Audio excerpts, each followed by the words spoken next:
Yon, good evening and welcome back for another video. So nandito tayo at dumayo tayo sa lugar ng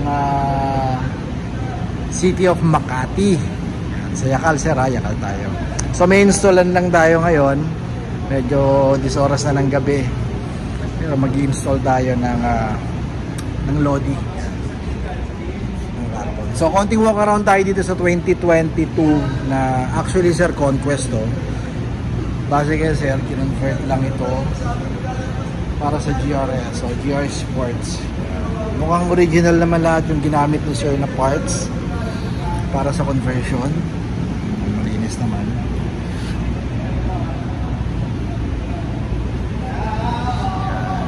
Isa nga pala, kung magko-convert tayo, dapat nilalagay natin to ng kahit sticker na glossy din para hindi kitang-kita to. So ito yung isa sa mga sign or isa sa mga isang palatandaan para makita mo kung converted or original parts na ginamit, diba? Or yung ginamit na pag-convert. Yan, naka-TE siya na 18 with TP Racing 4-pack. Ito ako nagkakamali. So clean look dahil white. Medyo madetali itong 2022 na Conquest or GRS na sir. Meron pa siyang snorkel na kanabit. Yeah. So tingnan natin, check lang natin yung steering na, yung stock steering wheel niya. Ilagyan natin yung bus dito. Hindi lang natin sure kung original. Hindi tayo sure. Dapat walang ganito. Mamaya ma-check natin. Stock steering wheel sir. So wala siyang lane departure assist dahil ito ay hindi pa siya yung talagang stock or 2023 model. So bakas muna tayo, balik ako. So tanggalan natin, ito yung stock nya. So ganun ulit. Ang lock nya 1 2, yan, makita mo yung string na yan or yung alambre yan, lock yan 3. So itong dalawa sa left side, yan ito. Then itong isa sa side ng cruise control, yan. Then sinusungtod. So lipat tayo, lipat natin yung mga small parts.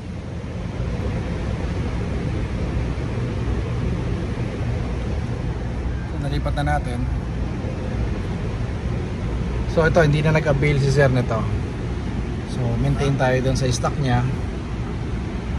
Pero so far available naman yung ganito natin. Pwede naman kasi ito naman optional lang naman.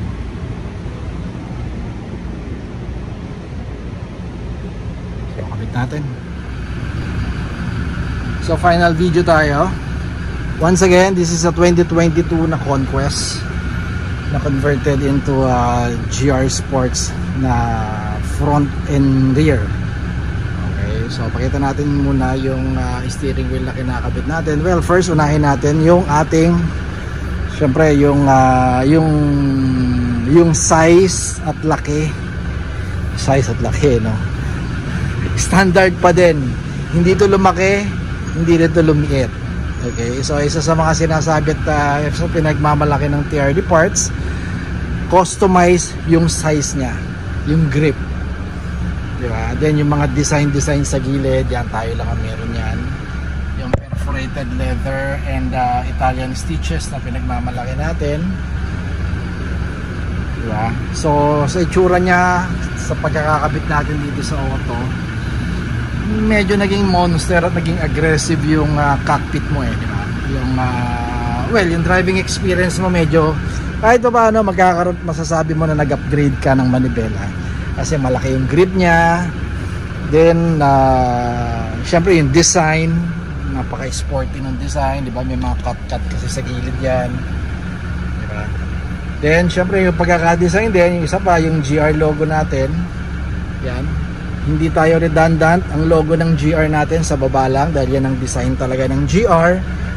At stripe lang ang taas. Okay, so sa mga gumagawa at sa mga nagbebenta sa market out there, mga original Thailand din naman yon, mga Thailand made din yon, kaya lang medyo masakit sa mata, may GR ka na dito, may GR ka pa rito. Yung iba nga GR Sports pa, tapos GR Sports pa rin dito, di ba? Parang redundant na yun.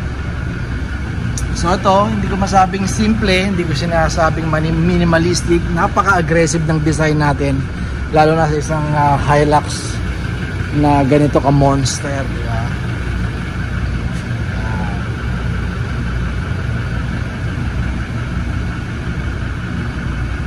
So once again, this is a 30,000. Hindi na siya nag-upgrade ng hindi na nag-upgrade si sir ng multi-button na panel.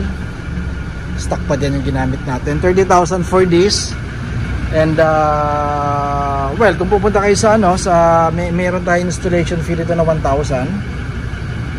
At ang location natin sa Pasig. Okay? So invite ko muna kayo sa ating Facebook page. Unahin natin, TRD Parts.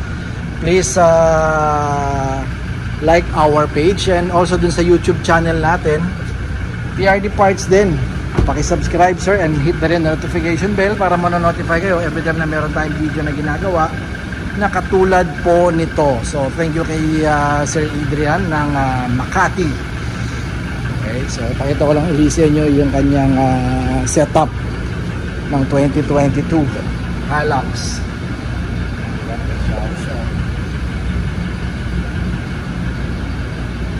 Okay guys, so thank you. Ay, by the way, yung kinabit pala natin dito, pasok at applicable sa lahat ng 2016 hanggang 2024 pang Hilux yan. Okay, same pa din naman, pwede yan. Kahit na mapa J pa yan, G, V, Conquest and GRS. Alright, so keep safe everyone, bye bye.